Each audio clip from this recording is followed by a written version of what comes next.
Bienvenue dans le débat. Il est consacré à la politique française. Le gouvernement de Michel Barnier connaît a priori ces derniers jours. Le Premier ministre a dégainé l'article 49.3 sur le projet de loi de finances de la sécurité sociale afin d'éviter un vote. Marine Le Pen a confirmé que le groupe Rassemblement national déposera sa propre motion de censure et votera celle de la gauche.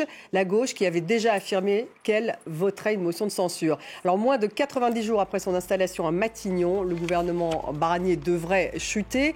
Que va-t-il se passer maintenant? Comment en est-on arrivé là? Le RN votera la censure et après, ça c'est le titre de l'émission. Restez donc avec nous. Je suis en présence d'Indiane ce soir. Merci d'être là. Vous êtes fondatrice de Génération Politique, qui est une start-up politique et technologique, donc, spécialiste également en stratégie politique. Bienvenue. En face de vous, Bruno Cotresse, bonsoir. Vous êtes chercheur au CNRF et au CEVIPOF, enseignant à Sciences Po Paris. Bienvenue à vous. Nous avons avec nous ce soir Michel Soudet, bonsoir. Bonsoir. Vous êtes rédacteur en chef de Politis, bienvenue aussi. Jean-Sébastien Ferjou s'installe, bonsoir, merci d'être là. Fondateur et directeur d'Atlantico. C'est effectivement un jour important puisque Michel Barnier a dit avoir été au bout du dialogue. Il a dégainé vers 15h, donc cet après-midi, heure française, le fameux 49.3. On l'écoute.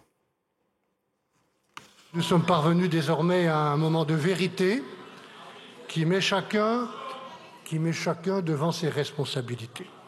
C'est maintenant à vous, députés, parlementaires de la nation, de décider si notre pays se dote de textes financiers responsables, indispensables et utiles à nos concitoyens, ou alors si nous entrons en territoire inconnu. Je m'adresse à vous avec respect, je m'adresse à vous avec une certitude. Je pense, dans la responsabilité qui est la mienne, que les Français ne nous pardonneraient pas de préférer... Je pense sincèrement que les Français ne nous pardonneraient pas de préférer les intérêts particuliers à l'avenir de la nation. C'est pourquoi, sur le fondement de l'article 49, alinéa 3 de la Constitution, j'engage la responsabilité du gouvernement, de mon gouvernement, sur l'ensemble du projet de loi de financement de la sécurité sociale pour 2025, dans sa version résultant des travaux de la commission mixte paritaire et modifiée par les amendements rédactionnels et de coordination déposés.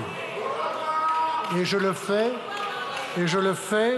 en appelant à la responsabilité de chacun des représentants de la nation que vous êtes, même si vous devez quitter cet hémicycle, persuadé que notre mission commune, au-delà de nos divergences, est de servir la France et les Français. Désormais, mesdames et messieurs les députés, chacun doit prendre ses responsabilités et je prends les miennes. Bruno Cotresse, alors on sait ensuite que le RN, donc Marine Le Pen, a dit qu'elle allait voter la motion de censure que va dégainer la gauche. Donc il a très peu de chances de survie, ce gouvernement Barnier. Il le savait, Michel Barnier, en utilisant le 49.3. Alors d'abord, pourquoi finalement a-t-il pris le risque de se faire renverser? Il aurait pu finalement laisser le texte ne pas être voté à l'Assemblée nationale. Finalement... Le Premier ministre, dans les mots qu'on vient d'entendre, au fond, il est assez fidèle à ce qui s'était défini lui-même comme objectif. C'est-à-dire, il s'est montré comme voulant respecter le Parlement, être à l'écoute. Il a beaucoup dit, j'ai écouté tout le monde, j'ai fait des concessions. Maintenant, il est temps que chacun prenne ses responsabilités. Donc, de ce point de vue-là, c'est vrai qu'il essaye d'être fidèle au fond au message qui était le message initial de Michel Barnier. Et puis là, il est quand même un peu acculé parce que de toute façon, même s'il avait trouvé une autre solution, ça ne réglait pas le problème qui est fondamental, qui est faire adopter un texte aussi important par le Parlement. C'est quand même essentiel dans notre démocratie. Donc, le fait que le Premier ministre engage sa responsabilité, de ce point de vue-là, c'est plutôt une contrainte qui pèse sur lui, globalement. Mais il faut à un moment donné qu'effectivement, le Parlement, ça vient d'être rappelé par le Premier ministre, aussi dise quelle est son opinion. Est-ce que c'est un échec de la méthode Barnier, Indiane ? Non, moi, il a quand même été ouvert au dialogue quand il est arrivé. Vous dites non, mais... Oui, alors non, je ne pense pas que ce soit nécessairement un échec de M. Barnier et du Premier ministre. Au contraire, pour lui, c'est une façon de mettre tout le monde face à ses responsabilités. C'est une façon de dire, je suis ici depuis quelques semaines, depuis quelques mois, j'ai essayé de faire des choses. Maintenant, c'est soit on est tous d'accord sur ce texte qui a pris plusieurs jours, plusieurs semaines pour être discuté au Parlement, soit on n'est pas d'accord et puis je n'ai plus raison de rester ici. Il faut que je parte, parce que moi j'ai fait de mon mieux pour rassembler toutes les idées et toutes les opinions et tous les petits intérêts pour en faire un intérêt commun, quelque chose qui serve l'intérêt de la France. Donc non, ce n'est pas nécessairement la preuve d'un échec, c'est la preuve à la fois d'un environnement politique extrêmement difficile, et je pense que n'importe qui à sa place aurait eu beaucoup de difficultés à proposer quelque chose qui était accepté par tout le monde, parce que de toute façon, il y a des avis divergents. Et deuxièmement, c'est un texte pour mettre tout le monde face à ses responsabilités. Michel Soudet, il a mis tout le monde face à ses responsabilités, c'est ce qu'il dit. Alors, oui, est-ce qu'il y a une méthode insuffisante dans le dialogue? La méthode, quand il dit qu'il était pour le débat, qu'il respecte les compromis... Il a fait des concessions aux uns et aux autres. Non, il n'a pas fait de concessions aux uns et aux autres. Un seul exemple, et c'est mentionné dans les motivations de la motion de censure déposée par le nouveau Front populaire, c'est-à-dire par la gauche. À l'Assemblée nationale, en première lecture, il y a eu des tas d'amendements adoptés pour abonder avec 17 milliards de recettes supplémentaires le budget de la sécurité sociale, et ce qui correspondait au déficit annoncé. Donc, et là, aucun de ces amendements n'a été retenu au final. C'est-à-dire qu'il n'en a pas voulu, de même que les sénateurs n'en ont pas voulu. Mais il pouvait y avoir un retour à l'Assemblée nationale. Il aurait pu y avoir un retour à l'Assemblée nationale. Mais justement, là, il a choisi le 49-3.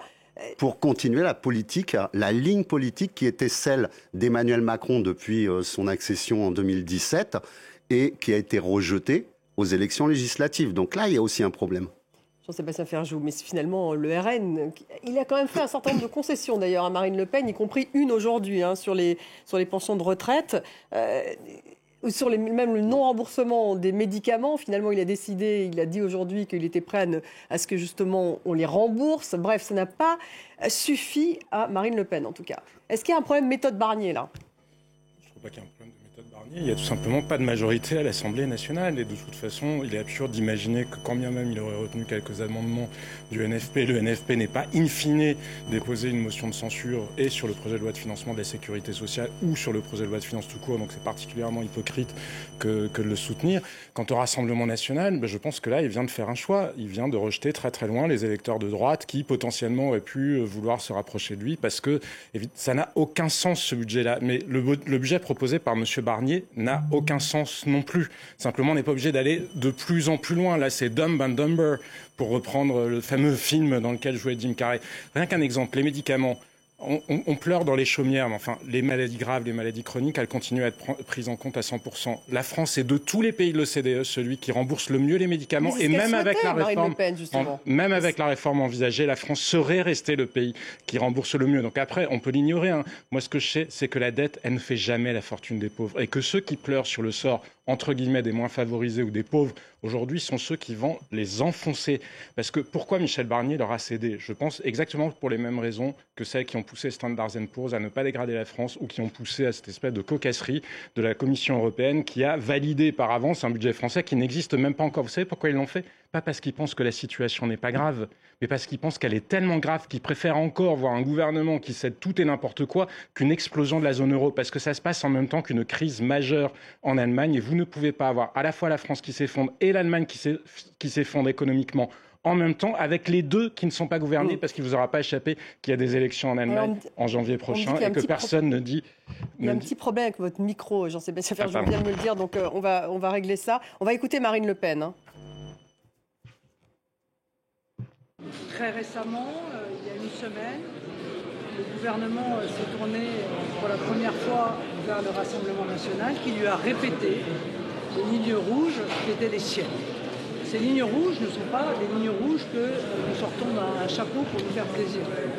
Ce sont des décisions qui étaient incluses dans le projet de loi de finances de la sécurité sociale, qui étaient profondément injustes à l'égard des Français, qui faisaient payer aux Français, en réalité, les conséquences de l'incompétence d'Emmanuel Macron durant 7 ans. De la dette, des déficits abyssaux qui ont été la conséquence de la politique d'Emmanuel Macron. Nous avons toujours dit et considéré que punir les Français pour les faits dont ils n'étaient pas responsables, mais dont leurs dirigeants étaient responsables, n'était pas admissible. Et surtout qu'il y avait d'autres moyens de ne pas aggraver des déficits déjà considérables. Bon, Bruno Cotresse, c'est finalement quand même le RN, Marine Le Pen, qui a décidé de l'avenir du gouvernement. Donc c'est le RN, on peut dire, qui va provoquer la tempête future? C'est compliqué parce qu'au fond, on parlait de la méthode Barnier. Je pense que qui que ce soit d'autre se serait retrouvé un peu dans les mêmes impasses. D'une certaine manière, il a géré ou il a tenté de gérer une situation qui est absolument inextricable. Absolument inextricable, qui est les conséquences de cette dissolution. On est dans une situation qui est vraiment aujourd'hui une situation de quasi-blocage total. Donc le Rassemblement national, lui, a été pour le moment très stratégique. On verra ultérieurement. Parce qu'elle n'a pas dit tout de suite qu'elle allait voter une motion de censure. Non, bien sûr, elle a été assez stratégique. Le Rassemblement national est arrivé d'une certaine manière à apporter la démonstration qu'à la fois on ne pouvait pas faire sans lui, que Michel Barnier était obligé d'accéder à un certain nombre de ses demandes, qu'il était devenu un acteur pivot stratégique, clé de notre vie politique, et aussi au passage de rappeler que le Rassemblement national, ça compte beaucoup d'électeurs. Si c'était un acteur mineur, négligeable, Michel Barnier n'aurait pas fait des concessions à un acteur qui n'est pas stratégique. Donc voilà, ça, de ce point de vue-là, le gain du Rassemblement national, à court terme en tout cas, il me semble être très important. Son électorat le suit et suit clairement la position du Rassemblement national. Donc elle est effectivement... Le paradoxe étant que, oui, bien sûr, le Rassemblement national montre sa force, ça n'a échappé à personne, mais il le fait d'une manière qui, comme je vous le disais, rend beaucoup plus difficile. C'est-à-dire qu'il montre qu'on ne peut pas faire sans lui, mais il montre dans le même temps qu'on ne peut pas faire avec lui, en tout cas si on fait partie du bloc central, parce qu'économiquement, ce sont des visions qui s'opposent tellement. Moi, je comprends quand Mme Le Pen dit... Il prend la responsabilité de la tempête actuelle. Mme Le Pen a raison de souligner que ça n'est pas aux Français, ou en tout cas pas exclusivement aux Français, de payer le prix des inconséquences de tous les gouvernements précédents en manière budgétaire. Mais enfin, ça n'empêche pas que la situation, elle est ce qu'elle est aujourd'hui. Je vous le disais, elle est plus grave que ce qu'on imagine. Et si Bruxelles, encore une fois, a validé le budget par avance qui n'existe pas, et si Standard & Poor's ne nous a pas dégradés, c'est parce qu'ils ont très peur que ça explose.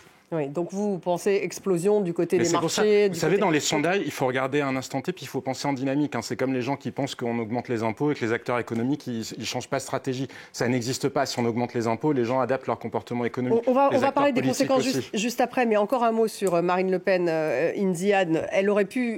on voit bien qu'il y a une espèce de marchandage. Enfin, il avait cédé sur 2-3 choses que souhaitait le Rassemblement national. Il en manquait une, et là, elle a décidé de dire « je vais voter la censure de la gauche ». En plus, il faut rappeler qu'ils vont écrire leur propre motion de censure. La gauche a sa propre motion de censure, mais le RN va voter la motion de censure de la gauche pour pouvoir avoir donc les voix et faire tomber le gouvernement.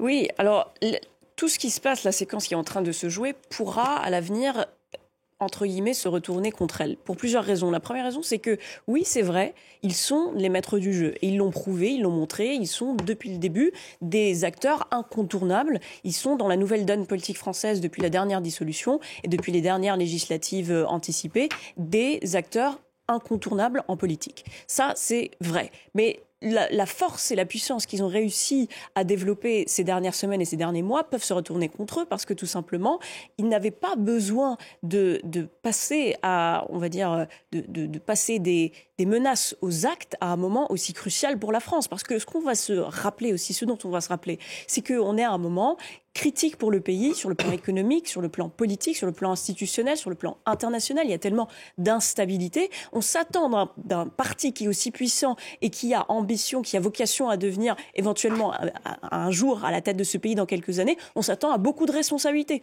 On s'attend à ce qu'il fait ce qu'il y a de mieux pour le pays, c'est-à-dire le préserver d'une éventuelle crise économique et financière. Elle de cette responsabilité qu'elle a prise d'enfoncer la France dans le chaos. C'est un peu ça. Mais ils ne sont pas les seuls responsables, évidemment, mais il n'empêche que si ils avaient choisi de ne pas la voter, cette motion de censure n'aurait eu aucune chance d'être votée. Donc c'est de ça qu'on va se rappeler. C'est un parti quand même qui a envie de gouverner. Et il faut et des raisons de la motion de censure elle-même, mais des raisons avancées. De toute façon, on voit très bien que peu importe ce que Michel Barnier aurait choisi de faire, ils auraient voté cette motion de censure parce qu'il a cédé sur beaucoup de points. Il a cédé sur l'AME, il a cédé en partie sur les retraites, il a cédé sur les médicaments. Ça, donc finalement, sur les taxes sur l'électricité. Les taxes sur l'électricité. Donc il y a cette impression que en réalité, on a envie de renverser ce gouvernement, peut-être pour une présidentielle, peut-être pour d'autres raisons, mais ça peut vraiment jouer justement, des tours quand Michel Barnier se met dans une logique de céder, finalement, elle demande toujours un peu plus, en fait. Est-ce que c'est pas ça le problème ? C'est toujours plus. C'est à la fois dans tous ces programmes, c'est toujours plus. J'ai souvent écrit que quand on regarde le programme du Front National sur l'immigration en 1992, il est complètement appliqué et à chaque fois que c'était appliqué, le Front National en demandait encore plus. Elle est toujours dans la même logique. Avec ceci qui vient dans la période, c'est qu'après 2 mois où elle était assez inaudible, obligée d'assister à son procès, qui va se terminer vraisemblablement par une condamnation, parce que pour l'avoir suivi, j'imagine mal qu'elle puisse échapper à une condamnation.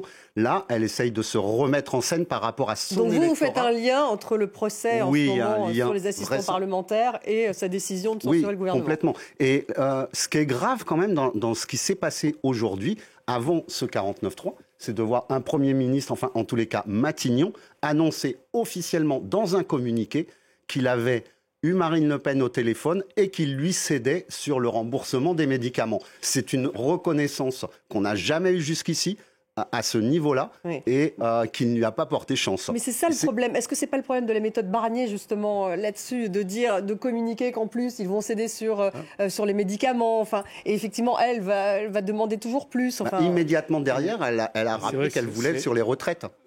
Exactement. Encore une fois, il n'y a pas de majorité à l'Assemblée nationale et personne d'autre n'aurait de... Il peut y avoir des coalitions, il peut y avoir... précisément, donc ça n'est pas absurde. Donc précisément, ça n'est pas si absurde que ça de négocier avec les gens dont vous avez besoin pour éventuellement faire voter un projet de loi, et ce n'est pas si absurde que ça de leur faire des concessions. Ce qui était absurde, c'était certainement d'avoir construit un budget qui donnait l'impression que tous les efforts portaient sur les Français et que l'État ne s'imposait aucun effort lui-même. Ça, je pense que ça a été une grave faute politique. Maintenant, M. Barnier l'a rappelé la semaine dernière. Il est arrivé, il avait 15 jours pour le faire. Oui. Encore une fois, on peut faire abstraction des années qui ont précédé, mais les baisses d'impôts qui ne sont pas financées par des baisses de dépenses, ça s'appelle des hausses d'impôts différées, ou si vous préférez, ça s'appelle du macronisme ou une escroquerie, intellectuelle. Nous payons aujourd'hui l'escroquerie intellectuelle des 7 dernières années. Le problème de cohérence, il vient du problème de base fondamentale, qui est que Michel Barnier n'est pas arrivé à expliquer au pays quel est le projet politique qui correspondait à son budget. On voit bien l'objectif qui est s'occuper de la crise budgétaire française. Par contre, on ne voyait pas le Premier ministre affirmant clairement où est-ce qu'on va. Où est-ce qu'on va ? C'est-à-dire... Parce qu'il a parlé du chaos, il a dit attention, si vous ne votez pas, ça va être le chaos financier. À horizon de 2 ans, par exemple, où est-ce qu'on se projette ? Comment on hiérarchise ? Puisque si on décide de tout remettre sur la table, comment on hiérarchise les priorités de l'action publique en France, quel projet politique ça dessine, est-ce qu'on veut une société de la compétitivité économique, une société des services publics rénovés, est-ce qu'on veut miser sur le travail, donc où est-ce qu'on va ? Et c'est vrai qu'un gouvernement et un Premier ministre qui n'arrivent pas, parce qu'il n'a pas de majorité qui s'est articulé et constitué autour d'un projet négocié, qui n'arrive pas à affirmer ça, il est de toute façon en situation de fragilité, donnant le sentiment de zigzaguer, de vouloir un peu plaire aux uns, un peu plaire aux autres, parce qu'il n'y avait pas de projet. Il est le Premier ministre. Il n'est pas le Premier ministre d'une véritable coalition. Il est le Premier ministre de quelque chose qu'on a appelé le socle commun par facilité, mais enfin, chacun ayant joué sa propre carte. Laurent Wauquiez, allant tout seul aux 20h de TF1, annonçait ce qu'il avait obtenu sur les retraites. Gabriel Attal se préoccupant uniquement de défendre ses intérêts politiques à lui. Et de toute façon, il n'y a pas de majorité. Et dans le peu de majorité qu'il y a, vous n'avez que des personnalités qui sont incapables, d'un, effectivement, d'assumer un projet politique ou une ligne de clair, et de deux, de faire des efforts au-delà de leur destin à eux. Mais je pense que tous ces narcisses paieront la facture. Dans ce socle commun, il y avait des divergences, et notamment sur un point qui permettait d'avoir des recettes. Quand le gouvernement voulait initialement raboter les exonérations de cotisations sociales de 4 milliards, Gabriel Attal s'y est opposé, et le Rassemblement national également. C'est-à-dire que tout n'est pas aussi simple que ça. S'y est opposé, Gabriel Attal, et d'ailleurs le gouvernement, enfin Michel Barnier, a cédé pour une partie. On va l'écouter d'ailleurs, Gabriel Attal, parce que lui, il ne va pas voter cette motion de censure. Il est intervenu juste après l'annonce de l'utilisation du 49.3 par Michel Barnier. L'heure est grave. Ce qui se joue dans quelques instants dans l'hémicycle, je le dis ici, c'est une part de l'avenir du pays. Et c'est en tout cas le quotidien immédiat des Français. Dans un moment où la conjoncture économique internationale se dégrade, où Donald Trump vient d'être réélu président des États-Unis, la France a besoin de stabilité. Notre pays a besoin de stabilité. Les Français ont besoin de stabilité dans ce contexte. Je le redis ici, comme je l'ai redit la semaine dernière et comme je l'ai redit ce matin, j'appelle chacune et chacun à être à la hauteur de ce moment. Notre pays a besoin d'un personnel politique à la hauteur de ce moment. Ce qui se joue là, et ce qui est devant nous, c'est une situation où les socialistes, avec les insoumis, le Rassemblement national, les communistes et les écologistes, vont mêler leurs voix pour plonger notre pays dans l'inconnu. Indiana, alors là, il dit bien qui est responsable de plonger le pays dans l'inconnu, Gabriel Attal. Oui, il a raison. Il a raison dans le sens où, effectivement, on plonge dans l'inconnu. C'est une première dans l'histoire de la Ve République. On ne sait pas ce qui va se passer. On vit des premières dans l'histoire de la Ve République depuis, en fait, la dissolution. On ne sait pas très bien où on va et vers où on va. Et le problème, c'est qu'aujourd'hui, et il l'a rappelé, il y a une conjoncture internationale, il y a des réalités géopolitiques, et il y a une actualité géopolitique qui fait que la France ne donne pas une bonne image d'elle à l'international lorsqu'elle a autant d'instabilité politique et autant d'instabilité même institutionnelle. Vous avez des personnes qui connaissent très bien la Ve République, qui connaissent très bien la IV République, qui se posent des questions sur le régime dans lequel nous sommes. C'est-à-dire, où est-ce qu'on va? Qu'est-ce qui va se passer? Ça, c'est depuis la dissolution, en fait. C'est depuis la dissolution, mais là aujourd'hui, cette semaine, si jamais on vient à perdre ce gouvernement, on va rentrer dans une nouvelle dimension. Ce sera encore pire parce qu'on ne sait pas très bien ce qui va se passer par la suite. Est-ce qu'on va avoir un autre gouvernement qui va réussir à faire des choses, à accomplir des choses, à avoir un semblant de budget, mais nouveau, sans qu'il soit nécessairement reporté sur celui de 2024? Et puis après, si on n'y arrive pas, sans dissolution possible jusqu'à l'été prochain, qu'est-ce qui se passe? Est-ce qu'on a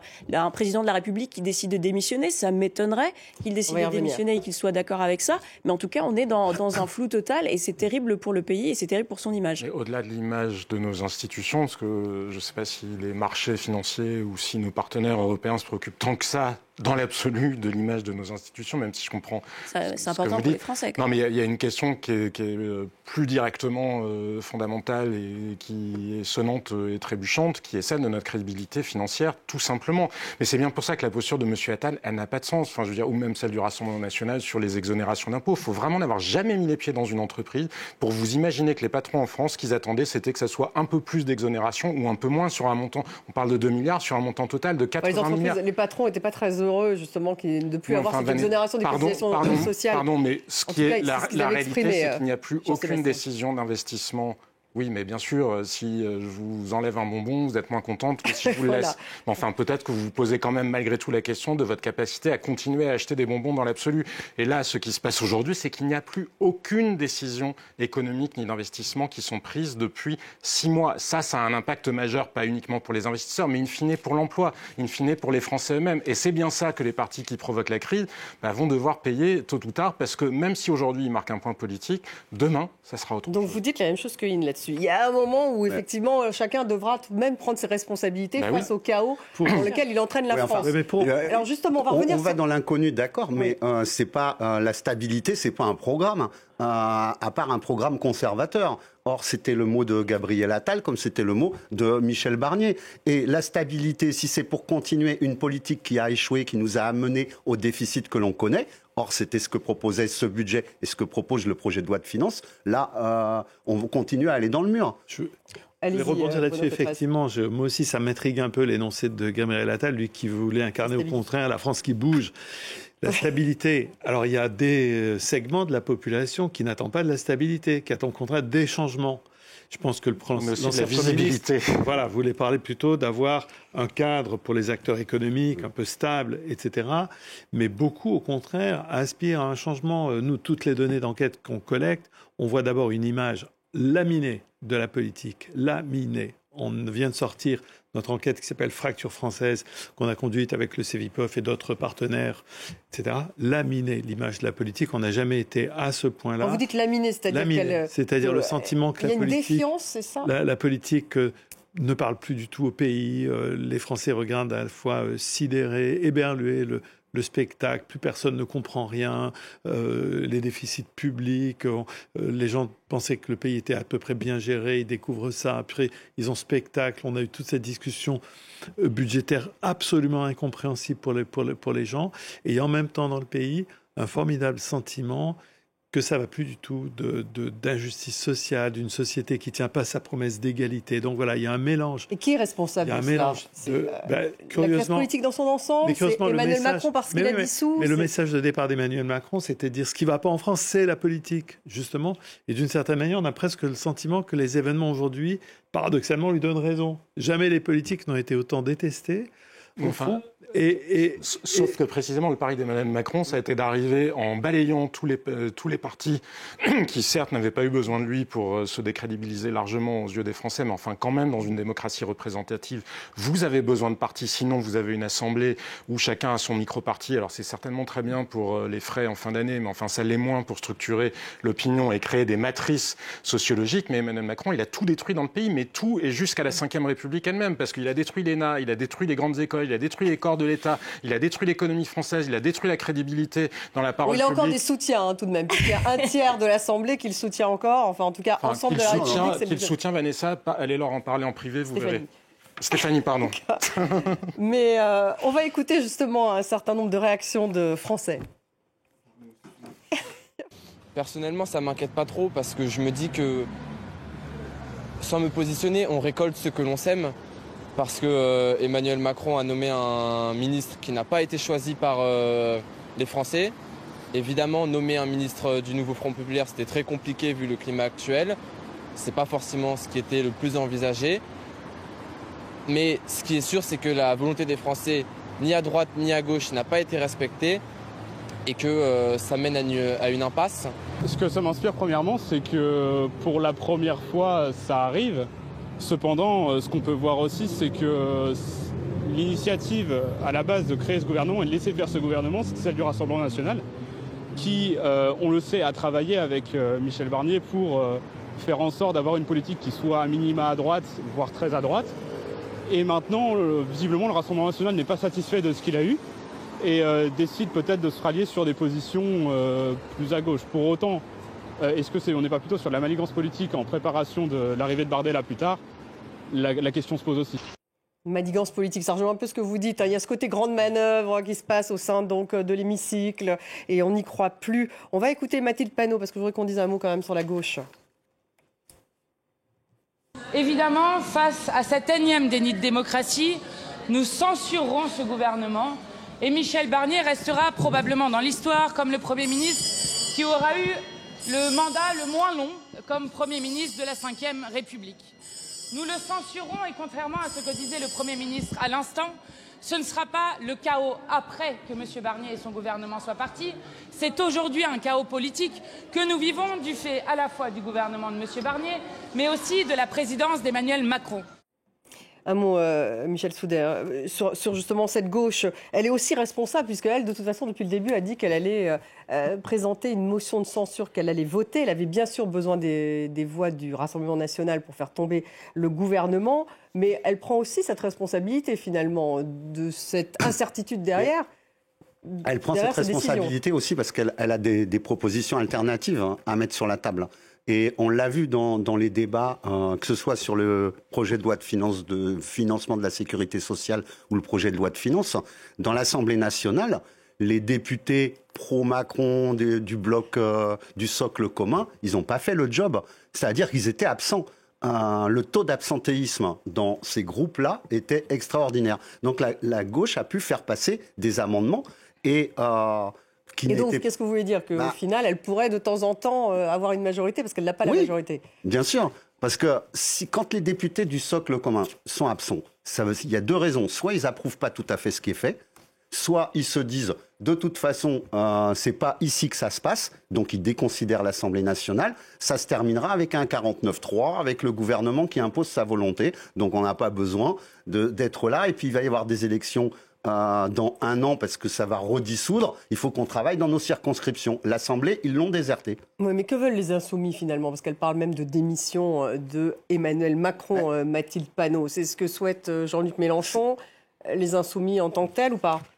Oui, c'est ce qu'ils affirment régulièrement. Après, c'est vrai que le responsable de cette situation, c'est moins Michel Barnier qu'Emmanuel Macron, avec la dissolution, avec le choix de ne pas comprendre le résultat des élections et de faire un choix pour un Premier ministre d'une formation politique qui est arrivée la dernière, qui n'a pas voulu de front républicain contre le Rassemblement national et qui n'a pas voulu faire barrage au Front national. Donc voilà, c'est le résultat d'Emmanuel Macron, ça. Alors justement, à quoi ressemblera le jour d'après? A priori, une motion de censure qui devrait être votée à partir de mercredi soir.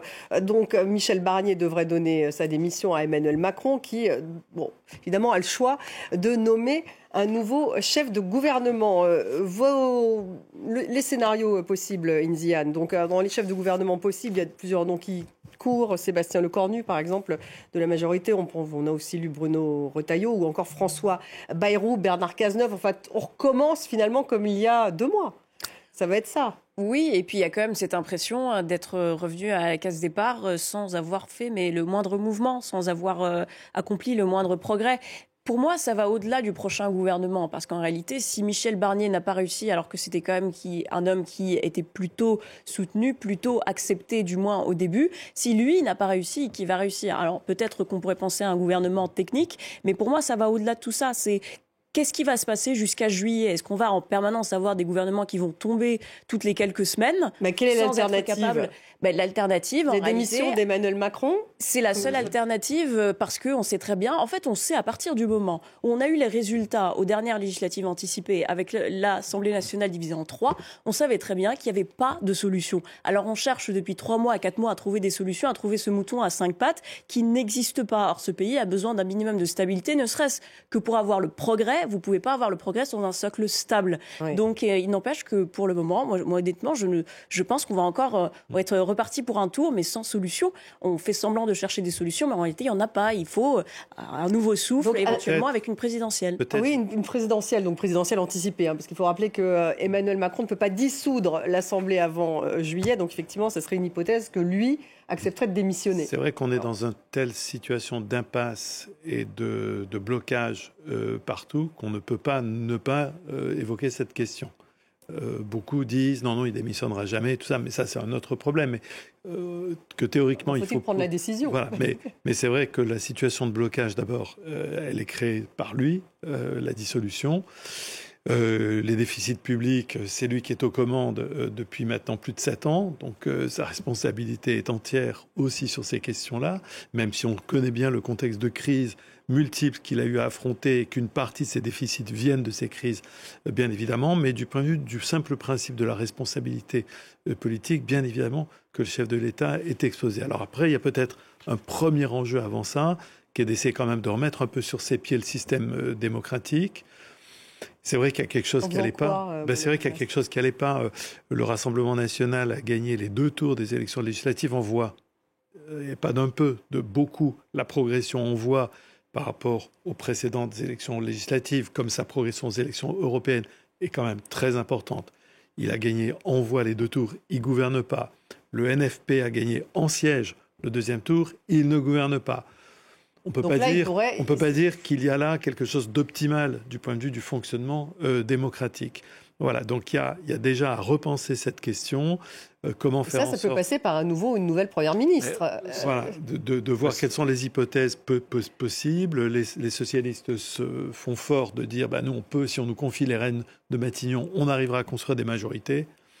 Reste à voir. Une deuxième chance, en tout cas, qui devrait être donnée. Il faudrait surtout changer de méthode et de culture politique. Mais enfin, la perspective d'y parvenir à court terme me paraît quand même assez mince. Il faudrait construire une vraie coalition, c'est-à-dire comme en Allemagne, avec des partis qui parfois ont des positions extrêmement éloignées, mais là, on a vu qui se mettent d'accord. Qui se mettent d'accord sur un programme de discussion. Oui, mais personne n'a fait l'effort l'été dernier.